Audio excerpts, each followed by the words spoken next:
એઆઈબીના report આવ્યા બાદ air ઇન્ડિયાની પણ પ્રતિક્રિયા સામે આવી છે। એર ઇન્ડિયાએ જણાવ્યું છે કે તપાસમાં અમે સંપૂર્ણ સહયોગ આપ્યો છે।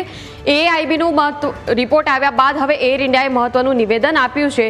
સમગ્ર જે તપાસ ચાલી, જે રિપોર્ટ બહાર આવ્યો એ રિપોર્ટ બાદ હવે એર ઇન્ડિયાએ પ્રતિક્રિયા આપી છે। એર ઇન્ડિયાએ કહ્યું કે તપાસ એજન્સીઓના પણ અમે સંપર્કમાં છીએ, તો તપાસમાં સંપૂર્ણ સહયોગ આપ્યો છે। અમે પીડિત પરિવારની સાથે છીએ અને સાથે જ તપાસ એજન્સીઓ જેટલી પણ છે કે જે તપાસ કરી રહી છે એ તમામના અમે સંપર્કમાં છીએ તેવું એર ઇન્ડિયાએ નિવેદન આપ્યું છે।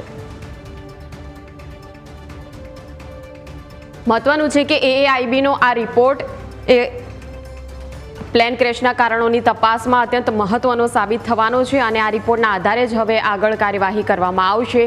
જો કે ફ્યુલ સ્વિચ એ બંધ થવી અને સાથે જ બંને એન્જિન એકસાથે ફેલ થવા, આ તમામ જે કારણો છે કે જે ઝીણામાં ઝીણી પણ ખૂબ જ મહત્વની એ વિગતો છે, એ વિગતો પરથી હવે ખ્યાલ આવશે કે આખરે આ સમગ્ર દુર્ઘટના પાછળ કોને જવાબદાર ગણી શકાય।